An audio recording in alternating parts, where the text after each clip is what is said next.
तू ठीक कहती है, मैं बिना पति के हूं, क्योंकि तू 5 कर चुकी है और जिसके पास तू अब है वो भी तेरा पति नहीं। तूने मुझसे सच सच कहा। मुझे लगता है कि तू भविष्यद्वक्ता है। हमारे बाप दादाओं ने इसी पहाड़ पर आराधना की और तुम कहते हो कि वो जगह जहां आराधना करनी चाहिए यरूशलेम है। मेरी बात का विश्वास करना रे, कि वो समय आता है कि तुम न तो इस पहाड़ पर पिता की आराधना करोगे न यरूशलेम में। तुम जिसे नहीं जानते उसकी आराधना करते हो और हम जिसे जानते हैं उसकी आराधना करते हैं, क्योंकि उद्धार यहूदियों में से ही है। परंतु वो समय आता है, बल्कि आ गया है, जब परमेश्वर की आत्मा के सामर्थ्य से लोग पिता की आराधना करेंगे, जैसी सच्ची आराधना वो चाहता है। परमेश्वर आत्मा है और भक्त उसकी आत्मा के सामर्थ्य से उसकी आराधना सच्चाई से कर सकेंगे। मैं जानती हूं कि मसीह आने वाला है और जब वो आएगा तो हमें सब बातें बता देगा। मैं जो तुझसे बोल रहा हूं वही हूं। इतने में उसके चेले आ गए और अचंबा करने लगे कि वो स्त्री से बातें कर रहा है। तो भी किसी ने स्त्री से नहीं पूछा तुझे क्या चाहिए, या मसीह से किस लिए उससे बातें कर रहा है। तब स्त्री अपना घड़ा छोड़कर नगर में चली गई।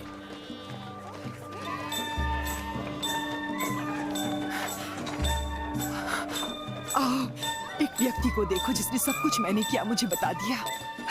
कहीं यही तो मसीह नहीं है? तो वे नगर से निकलकर उसके पास आने लगे। इस बीच उसके चेलों ने यीशु से ये विनती की, हे रब्बी, कुछ खा लो। पर उसने उनसे कहा, मेरे पास खाने के लिए ऐसा भोजन है जिसे तुम नहीं जानते। तब चेलों ने आपस में ये प्रश्न किया, क्या कोई उसके लिए कुछ खाने को लाया है? मेरा भोजन यह है कि अपने भेजने वाले की इच्छा के अनुसार चलो और उसका काम पूरा करो। क्या तुम नहीं कहते कि कटनी होने में अभी 4 महीने पड़े हैं? देखो, मैं तुमसे कहता हूं, अपनी आंखें उठाकर खेतों पर दृष्टि डालो कि वे कटनी के लिए पक चुके हैं। काटने वाला मजदूरी पाता है और अनंत जीवन के लिए फल बटोरता है, ताकि बोने वाला और काटने वाला दोनों मिलकर आनंद करे। यहां वो कहावत ठीक बैठती है, बोने वाला और है और काटने वाला और। मैंने तुम्हें वो खेत काटने के लिए भेजा है जिसमें तुमने परिश्रम नहीं किया, दूसरों ने परिश्रम किया और तुम उनके परिश्रम के फल में भागी हुए। उस नगर के बहुत से सामरियों ने उस स्त्री के कहने से यीशु पर विश्वास किया, क्योंकि उसने ये गवाही दी थी, उसने सब कुछ जो मैंने किया है मुझे बता दिया।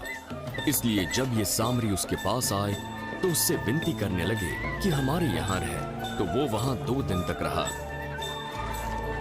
उसके वचन के कारण और भी बहुत से लोगों ने विश्वास किया और उन्होंने उस स्त्री से कहा, अब हम तेरे कहने से ही विश्वास नहीं करते, क्योंकि हमने आप ही सुन लिया और जानते हैं कि यही सचमुच में जगत का उद्धार करता है। फिर उन 2 दिनों के बाद वो वहां से निकलकर गलील को गया, क्योंकि यीशु आप ही कहता था कि भविष्यद्वक्ता अपने देश में आदर नहीं पाता।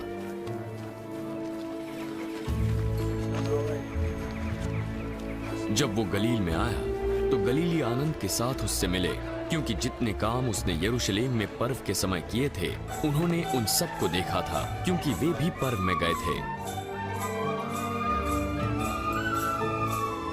तब यीशु फिर गलील के काना में आया, जहां उसने पानी को दाखरस बनाया था।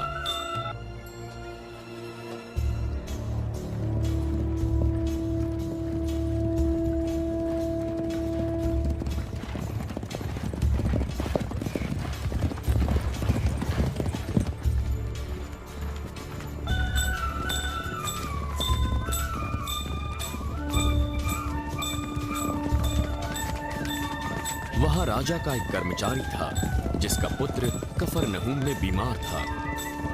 वो ये सुनकर कि यीशु यहूदिया से गलील में आ गया है, उसके पास गया और उससे विनती की कि उसके पुत्र को चंगा करे, क्योंकि वो मरने पर था। जब तक चिन्ह और अद्भुत काम न देखोगे तब तक तुम विश्वास न करोगे। हे प्रभु, मेरे बालक की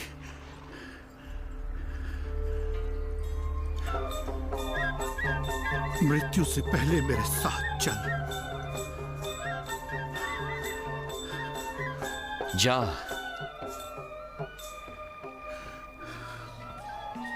तेरा पुत्र जीवित है। उसने यीशु की बात पर विश्वास किया और चला गया।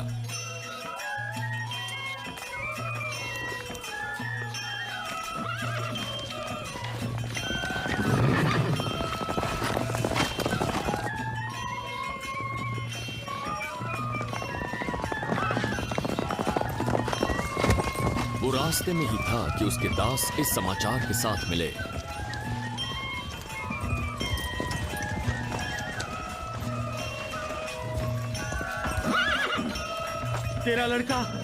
तेरा लड़का जीवित है। उसने उनसे पूछा किस घड़ी से वो अच्छा होने लगा था। कल दोपहर 1 बजे थे जब उसका ज्वर उतर गया। तब पिता जान गया कि ये उसी घड़ी हुआ जब यीशु ने उससे कहा था, तेरा पुत्र जीवित है।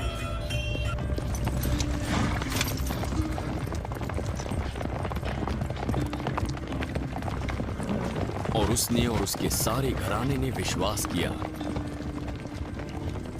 ये दूसरा आश्चर्य कर्म था जो यीशु ने यहूदिया से गलील में आकर दिखाया था।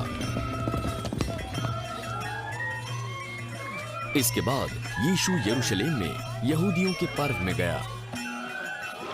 यरूशलेम में भेड़ फाटक के पास एक कुंड है जो इब्रानी भाषा में बेतहस्दा कहलाता है।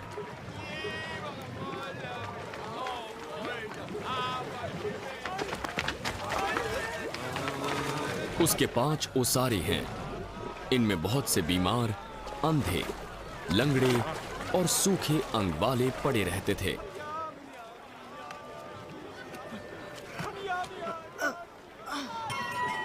वहां एक मनुष्य था जो 38 वर्ष से बीमारों में पड़ा था।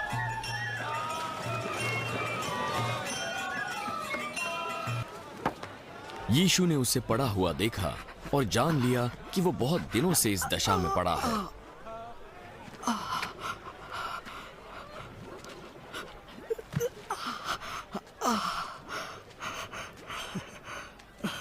क्या तू चंगा होना चाहता है? हे प्रभु, मेरे पास कोई मनुष्य नहीं कि जब पानी हिलाया जाए तो मुझे कुंड में उतारे, परंतु मेरे पहुंचते पहुंचते दूसरा मुझसे पहले उतर जाता है।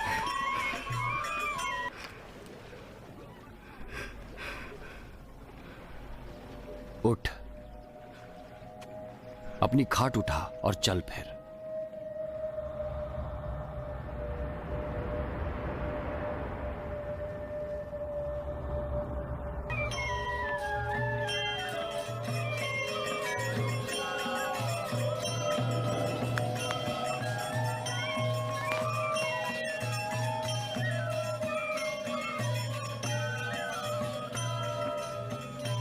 वो व्यक्ति तुरंत चंगा हो गया।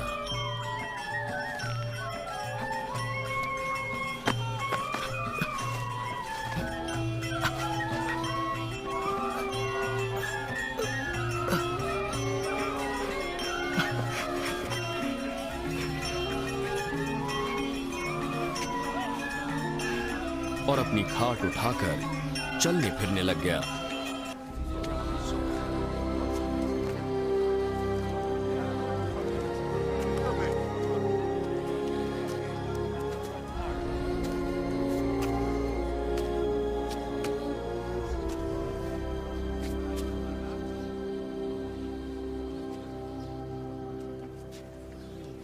वो सब्त का दिन था, इसलिए यहूदी जो चंगा हुआ था उससे कहने लगे, आज तो सब्त का दिन है, हमारी व्यवस्था के अनुसार तेरा ये खाट उठाना उचित नहीं।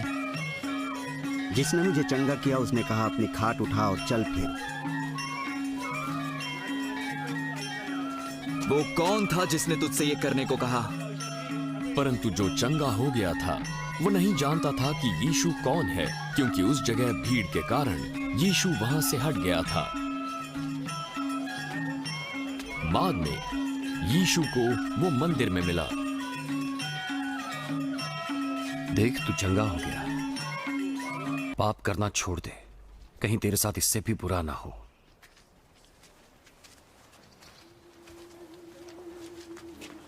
उस व्यक्ति ने जाकर यहूदियों से कह दिया कि जिसने मुझे चंगा किया वो यीशु है।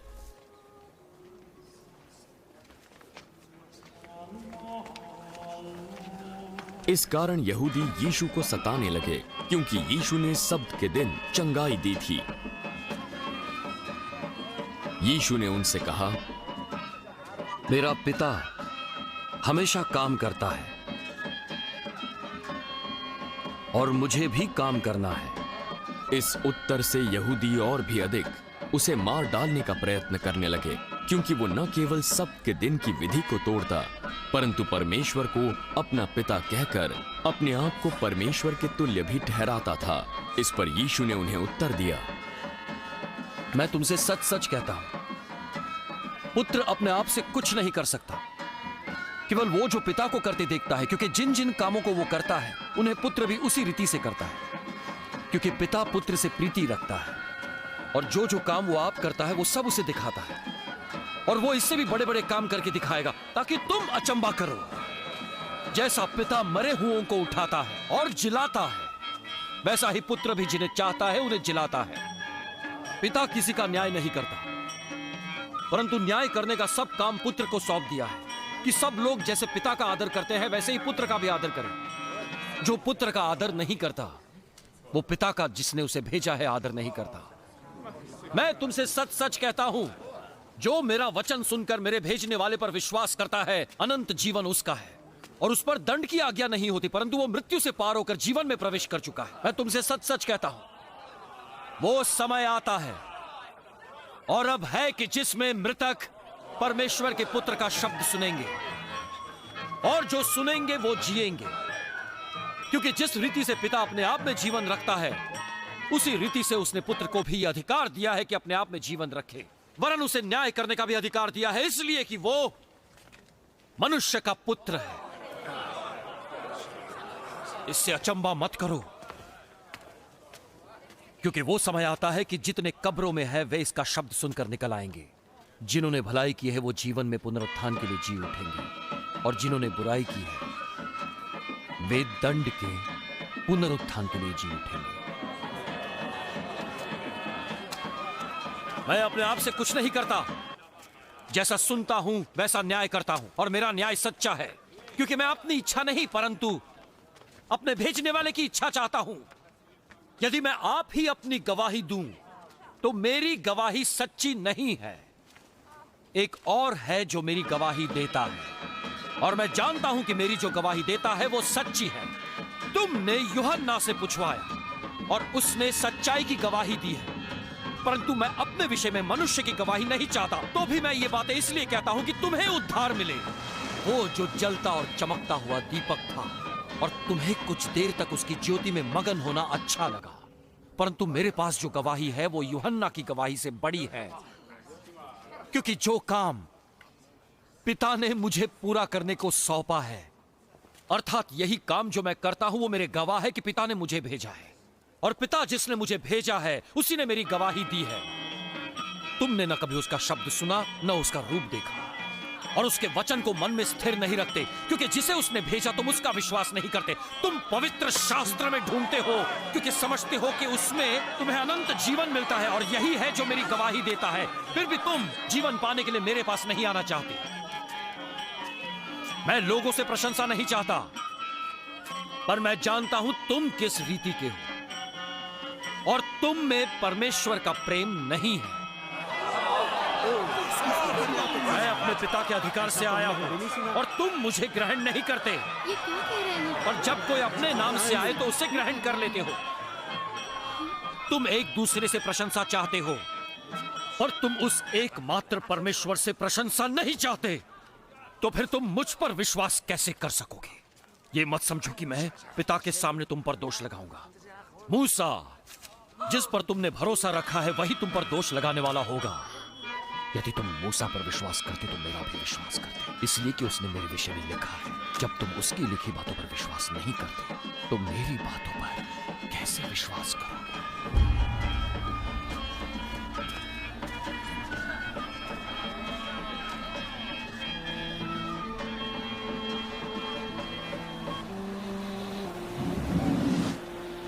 इन बातों के बाद यीशु गलील की झील अर्थात तिबिरियास की झील के पार गया।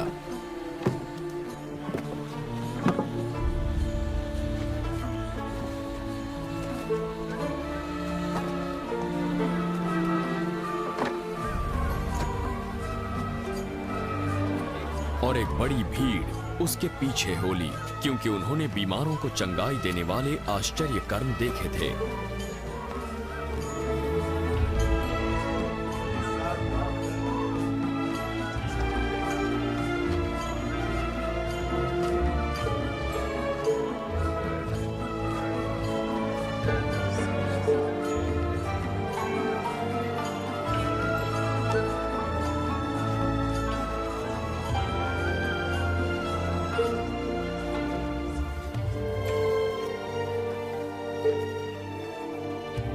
यीशु एक पहाड़ पर चढ़ा और अपने चेलों के साथ बैठ गया।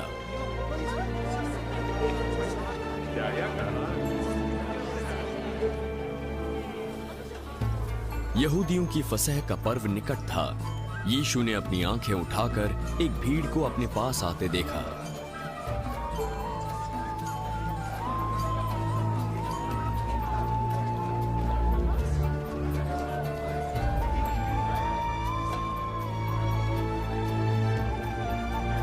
हम इनके भोजन के लिए कहां से रोटी मोल लाए? उसने फिलिपुस को परखने जैसा कहा, क्योंकि वो जानता था कि वो क्या करेगा। सबको थोड़ी थोड़ी रोटी खिलाने को चांदी के 200 सिक्के, चांदी के 200 सिक्के भी कम पड़ जाएंगे। उसके चेलों में से शमौन पतरस के भाई अंद्रियास ने उससे कहा, यह एक लड़का है जिसके पास जौ की 5 रोटी और 2 मछलियां हैं, पर निश्चित रूप से इतने लोगों के लिए काफी नहीं है। लोगों को बैठा दो। उस जगह बहुत घास थी। तब सारे लोग वहां बैठ गए। उनमें पुरुषों की संख्या लगभग 5000 थी।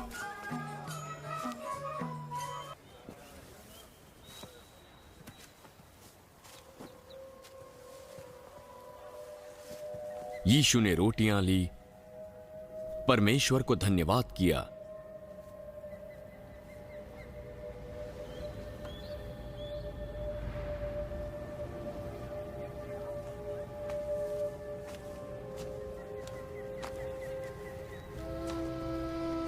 और बैठे हुए लोगों के बीच बांट दी।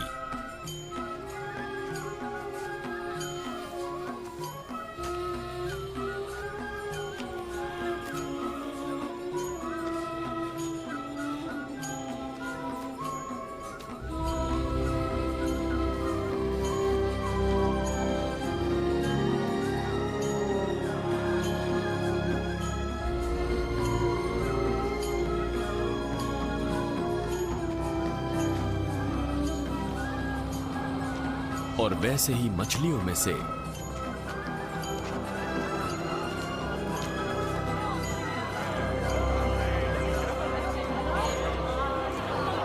जितनी वे चाहते थे बांट दिया।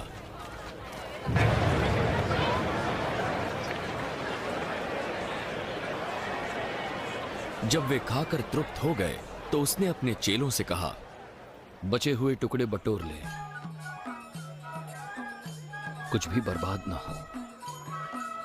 तो उन्होंने बटोरा और जौ की 5 रोटियों के टुकड़ों से जो खाने वालों से बच रहे थे 12 टोकरियां भरी। तब जो आश्चर्य कर्म उसने कर दिखाया उसे वे लोग देखकर कहने लगे, वो भविष्यद्वक्ता जो जगत में आने वाला था निश्चय यही है। यीशु ये जानकर कि वे मुझे राजा बनाने के लिए पकड़ना चाहते हैं, फिर पहाड़ पर अकेला चला गया।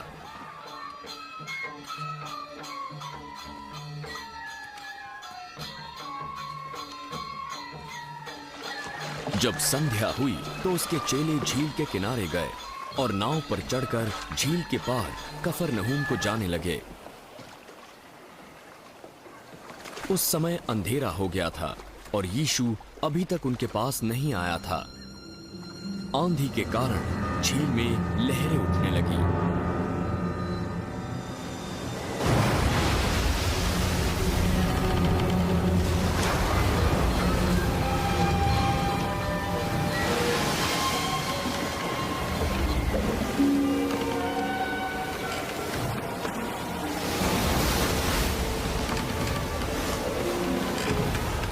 जब वे खेते खेते 3-4 मील के लगभग निकल गए तो उन्होंने यीशु को झील पर चलते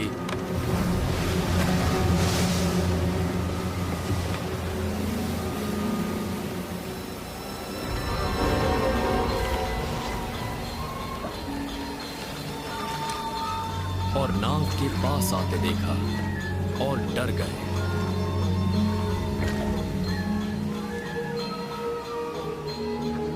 तुम डरो नहीं, मैं हूं।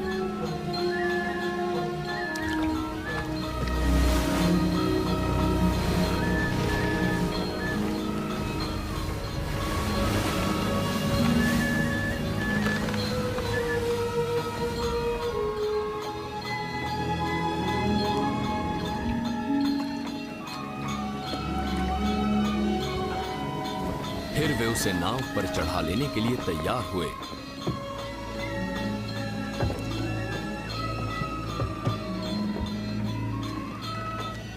और तुरंत वो नाव उस स्थान पर जा पहुंची जहां वे जा रहे थे। दूसरे दिन उस भीड़ ने जो झील के पार खड़ी थी, ये देखा कि यहाँ एक को छोड़कर कोई और नाव न थी और यीशु अपने चेलों के साथ उस नाव पर नहीं चढ़ा था, परंतु केवल उसके चेले ही गए थे। तब अन्य नावें तिबिरियस से उस जगह के निकट आई जहां उन्होंने प्रभु के धन्यवाद करने के बाद रोटी खाई थी। इसलिए जब भीड़ ने देखा कि यहाँ न यीशु है और न उसके चेले, तो वे भी नावों पर चढ़कर यीशु को ढूंढते हुए कफरनहूम पहुंचे।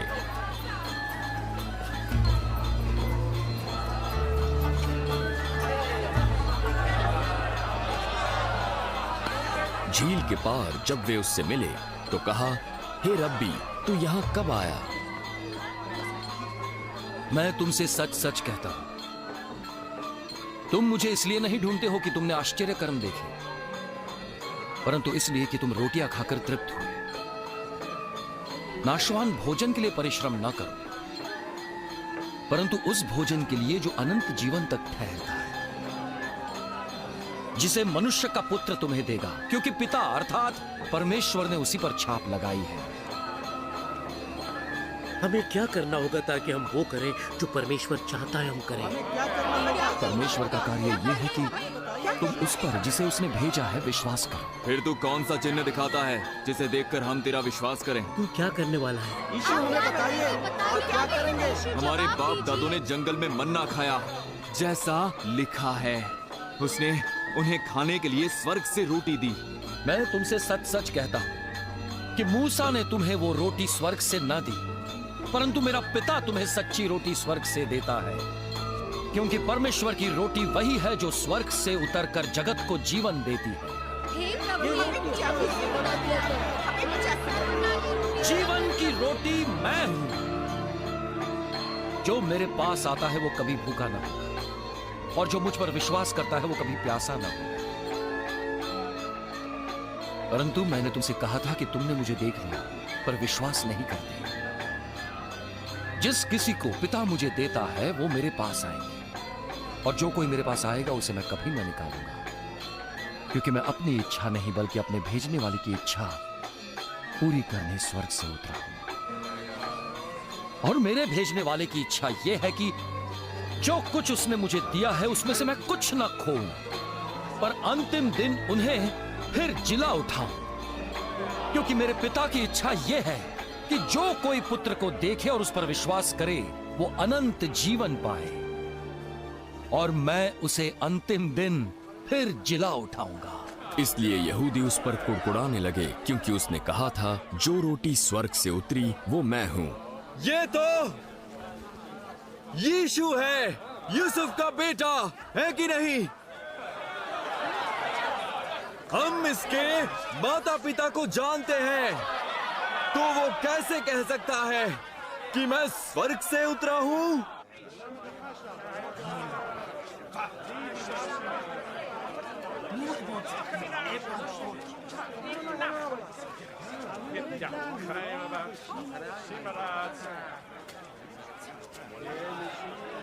आपस में कुड़कुड़ाना बंद करो।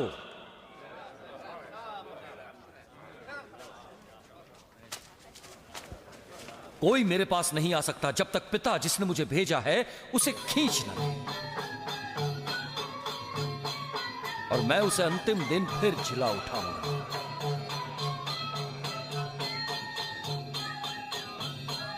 भविष्यवक्ताओं ने लिखा है, सब परमेश्वर की ओर से सिखाए हुए होंगे। जिस किसी ने पिता से सुना और सीखा है वो मेरे पास आता है। यह नहीं कि किसी ने पिता को देखा है, परंतु जो परमेश्वर की ओर से है केवल उसी ने पिता को देखा है। मैं तुमसे सच सच कहता हूं कि जो कोई विश्वास करता है अनंत जीवन उसी का है। जीवन की रोटी मैं हूं। तुम्हारे बाप दादों ने जंगल में मन्ना खाया और मर गए। यह वो रोटी है जो स्वर्ग से उतरती है ताकि मनुष्य उसमें से खाए और ना मरे। जीवन की रोटी मैं हूं जो स्वर्ग से उतरती है। यदि कोई इस रोटी में से खाए तो सर्वदा जीवित रहेगा, और जो रोटी मैं जगत के जीवन के लिए दूंगा वो मेरा मांस है। ये व्यक्ति कैसे हमें अपना मांस खाने को दे सकता है? मैं तुमसे सच सच कहता हूं कि जब तक तुम मनुष्य के पुत्र का मांस न खाओगे, उसका लहू न पियोगे, तुम में जीवन नहीं। जो मेरा मांस खाता है और मेरा लहू पीता है, मैं उसे अंतिम दिन फिर जिला उठाऊंगा। क्योंकि मेरा मांस वास्तव में खाने की वस्तु है, मेरा लहू वास्तव में पीने की वस्तु है। जो मेरा मांस खाता है और मेरा लहू पीता है वो मुझ में स्थिर बना रहता है और मैं उसमें, जैसा जीवते पिता ने मुझे भेजा और मैं पिता के कारण ही जीवित हूं, वैसा ही वो भी जो मुझे खाएगा मेरे कारण जीवित रहेगा। जो रोटी स्वर्ग से उतरी यही है, उस रोटी के समान नहीं जिसे बाप दादों ने खाया और मर गए। जो कोई ये रोटी खाएगा वो सदा जीवित रहेगा। ये बातें उसने कफरनहूम के एक आराधनालय में उपदेश देते समय कही।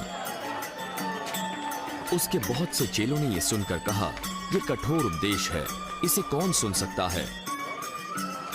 बिना बताए यीशु जान गया कि वे क्यों कुड़कुड़ा रहे हैं। क्या इस बात से तुम्हें ठोकर लगती है? यदि तुम मनुष्य के पुत्र को जहां वो पहले था वहां ऊपर जाते देखोगे तो क्या होगा? परमेश्वर का आत्मा जीवनदायक है, मनुष्य का बल किसी काम का नहीं है। मेरी बातें परमेश्वर की जीवनदायक आत्मा को लाती है,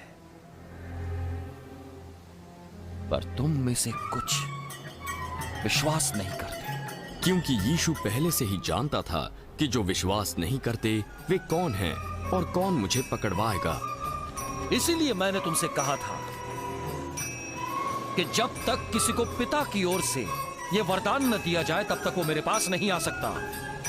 इस पर उसके चेलों में से बहुत से उल्टे फिर गए और उसके बाद उसके साथ ना चले।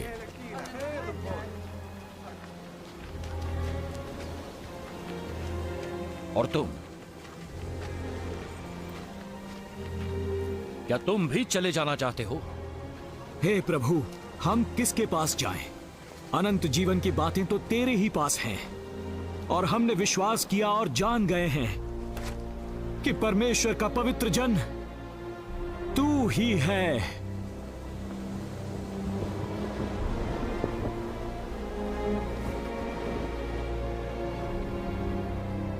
क्या मैंने तुम 12 को नहीं चुना तो भी तुम में से एक शैतान है। ये उसने शमौन इस्करियोती के पुत्र यहूदा के विषय में कहा था, क्योंकि यहूदा 12 में से एक होकर भी उसे पकड़वाने को था। इन बातों के बाद यीशु गलील में फिरता रहा, क्योंकि यहूदी उसे मार डालने का यत्न कर रहे थे, इसलिए यहूदिया में फिरना न चाहता था। यहूदियों की झोपड़ियों का पर्व निकट था, इसलिए उसके भाइयों ने उससे कहा, इस जगह को छोड़ यहूदिया जा, कि जो काम तू करता है उन्हें तेरे चेले वहां भी देखें। क्योंकि जो प्रसिद्ध होना चाहता है वो छिप कर काम नहीं करता है। यदि तू ये काम करता है तो अपने आप को जगत पर प्रकट कर। क्योंकि उसके भाई भी उस पर विश्वास नहीं करते थे। मेरा समय अभी तक नहीं आया, परंतु तुम्हारे लिए सब समय है। संसार तुमसे बैर नहीं रख सकता, परंतु मुझसे, क्योंकि मैं उसके विरोध में गवाही देता हूं। तुम पर्व में जाओ, मैं अभी इस पर्व में नहीं जाता, क्योंकि अभी तक मेरा समय पूरा नहीं हुआ। वो ये कहकर गलील में ही रह गया, परंतु जब उसके भाई पर्व में चले गए, यीशु भी पहुंचा, परंतु प्रकट होकर नहीं, गुप्त रूप में गया। यहूदी पर्व में उसे ये कहकर ढूंढने लगे, वो कहां है, और लोगों में उसके विषय में चुपके बहुत सी बातें हुई। वो भला व्यक्ति है, कुछ ने ऐसा कहा, नहीं दूसरों ने कहा वो लोगों को भरमाता है। तो भी यहूदियों के डर के मारे कोई व्यक्ति उसके विषय में खुलकर नहीं बोलता था। जब पर्व के आधे दिन बीत गए तो यीशु मंदिर में जाकर उपदेश करने लगा। यहूदियों के सरदार सुनकर चकित रह गए। ये व्यक्ति इतना कुछ कैसे जानता है, बिना कुछ विद्या प्राप्त किए? मेरा उपदेश मेरा अपना नहीं, परमेश्वर से आता है जिसने मुझे भेजा है। यदि कोई परमेश्वर की इच्छा पर चलना चाहे तो वो जान जाएगा कि मेरा उपदेश परमेश्वर की ओर से है या मैं अपनी ओर से कहता हूं। जो अपनी ही ओर से कुछ कहता है वो अपनी ही बढ़ाई चाहता है, परंतु जो अपने भेजने वाले की बढ़ाई चाहता है वही सच्चा है और उसमें अधर्म नहीं होता। क्या मूसा ने तुम्हें व्यवस्था नहीं दी? परंतु तुम में से एक भी व्यवस्था पर नहीं चलता। तुम क्यों मुझे मार डालना चाहते हो?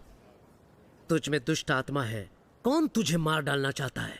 मैंने एक चमत्कार किया और तुम सब आश्चर्य करते हो। इसी कारण मूसा ने तुम्हें खतने की आज्ञा दी थी। ये नहीं कि वो मूसा की ओर से है, परंतु बाप दादों से चली आई है। और तुम सब्त के दिन मनुष्य का खतना करते हो। जब सब्त के दिन लड़कों का खतना किया जाता है ताकि मूसा की व्यवस्था टल न जाए, तो तुम मुझ पर क्या इसीलिए क्रोध करते हो कि मैंने एक व्यक्ति को सब्त के दिन चंगा कर दिया? मुंह देखा न्याय ना करो, परंतु ठीक ठीक न्याय करो। तब कुछ यरूशलेम वासी कहने लगे, क्या ये वही नहीं जिसे मार डालने का प्रयत्न किया जा रहा है? परंतु देखो, वो तो खुल्लम खुल्ला बातें करता है और कोई उससे कुछ नहीं कहता। क्या ऐसा तो नहीं कि सरदार जान गए कि यही मसीह है? जब मसीह आएगा कोई नहीं जानेगा वो कहां से आया, पर हम सब जानते हैं ये कहां से आता है। तब यीशु ने उपदेश देते हुए मंदिर में पुकार कर कहा, क्या तुम सब मुझे जानते हो मैं कौन हूं और कहां से आया हूं? मैं तो आपसे नहीं आया, परंतु मेरा भेजने वाला सच्चा है।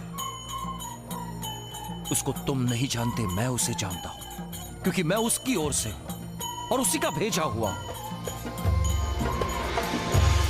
तब उन्होंने उसे पकड़ना चाहा।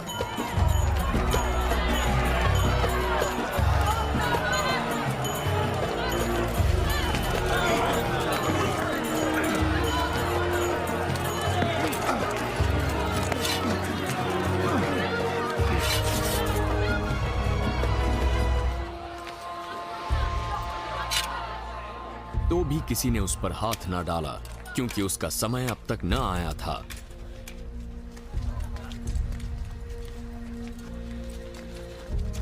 परंतु भीड़ में कई उस पर विश्वास ले आए। मसीह जब आएगा तो क्या इससे अधिक आश्चर्य कर्म दिखाएगा जो इसने दिखाए?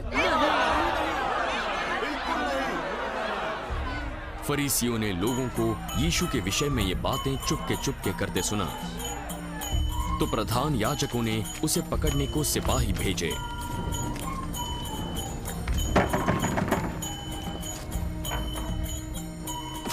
मैं थोड़ी देर तक और तुम्हारे साथ हूं, तब अपने भेजने वाले के पास चला जाऊंगा। तुम मुझे ढूंढोगे परंतु मुझे नहीं पाओगे, और जहां मैं हूं वहां तुम आ नहीं सकते। इस पर यहूदियों ने आपस में कहा, ये कहां जाएगा कि हम इसे न पाएंगे? या ये यूनानी नगरों में जाकर हमारे लोगों और यूनानियों को उपदेश देगा? वो कहता है हम उसे ढूंढेंगे परंतु ना पाएंगे, और जहां वो होगा हम नहीं जा सकते। अब ये क्या बात हुई? पर्व के अंतिम दिन, जो मुख्य दिन है, यीशु खड़ा हुआ और पुकार कर कहा, यदि कोई प्यासा हो तो वो मेरे पास आए और पिए। जैसा पवित्र शास्त्र में लिखा है, उसके हृदय में से जीवन के जल की नदियां बह निकलेंगी। यीशु ने ये बात आत्मा के बारे में की जो उस पर विश्वास करने वालों को मिलने वाली थी, क्योंकि तब तक आत्मा नहीं दिया गया था, क्योंकि यीशु तब तक अपनी महिमा को न पहुंचा था।